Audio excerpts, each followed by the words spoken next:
Quando cheguei à TV Globo do Rio de Janeiro, em 1997, como repórter, Cid Moreira já não era mais o apresentador do Jornal Nacional.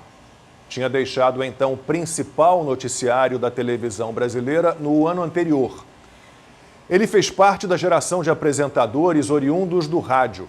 Não participava das reuniões de produção, não se envolvia com o fechamento do jornal, não acompanhava a edição das reportagens que seriam exibidas.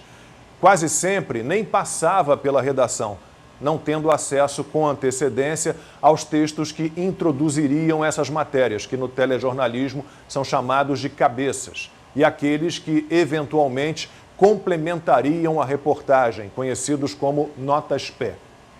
Já no estúdio, minutos antes do início da transmissão, sim, passava os olhos nos textos para se familiarizar com o que leria ao vivo. Mesmo assim, Cid se tornou uma referência no telejornalismo. Sua voz grave, agradável, sem afetação, sua dicção perfeita, isso lhe permitiu conquistar a confiança dos brasileiros, conquistar credibilidade, com base na isenção e no equilíbrio que os apresentadores que o sucederam, jornalistas e não radialistas, perderiam em apenas 2 décadas. Fiz parte de uma geração de apresentadores de telejornal ainda preocupada em manter certa distância das notícias que transmitia. Vínhamos da faculdade de jornalismo e sabíamos que éramos muito mais do que um rosto, um tronco e uma boa voz. Entendíamos que uma apresentação eficiente exigia de nós uma participação ativa na feitura do telejornal. Participávamos das reuniões para definição das pautas que seriam produzidas, acompanhávamos a produção, eventualmente fazíamos reportagens, frequentávamos as ilhas de edição e tínhamos certa autonomia para implementar algumas modificações nos textos escritos pelos editores que leríamos no teleprompter.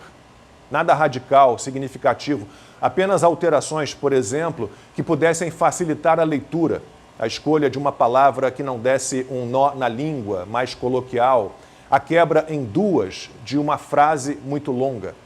Portanto, tínhamos conhecimento profundo sobre os conteúdos que seriam exibidos e o que falaríamos, o que deveria dar ainda mais credibilidade ao nosso trabalho. Mesmo assim, nessa transição da geração mais formal do Cid Moreira para a minha, os comentários dos apresentadores, os improvisos, nada disso ainda era permitido. Recebíamos a orientação para controlar o gestual, as expressões faciais, a não reagir enfaticamente às notícias, como forma de manter certo distanciamento, a isenção.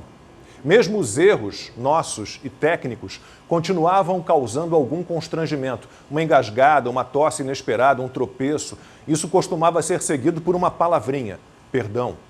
Se um VT não rodasse ou rodassem a reportagem errada, normalmente se ouvia do sério apresentador, desculpem a nossa falha.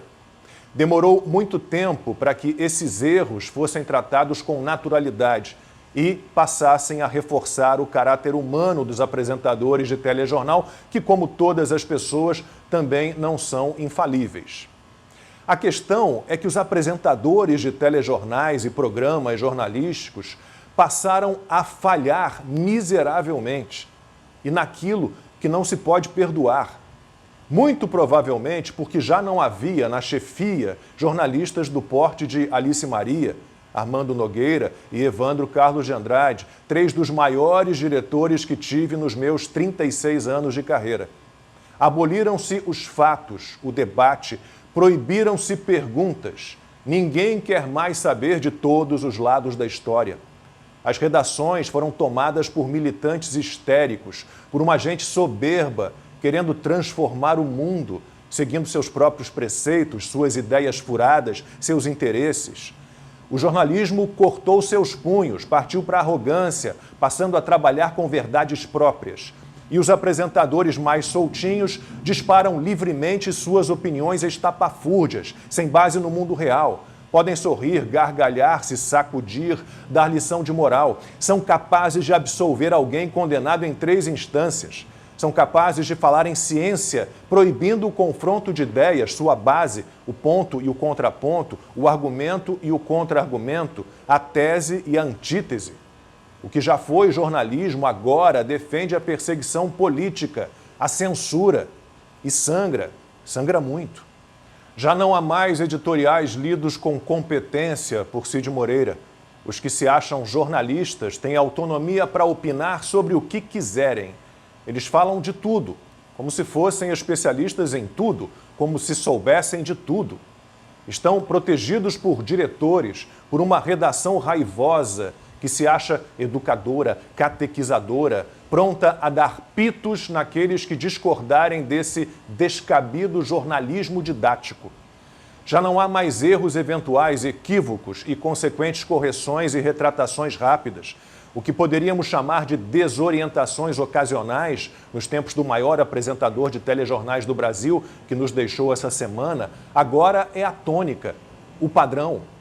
E isso tudo se deu num período curto, mas num processo muito doloroso para o país.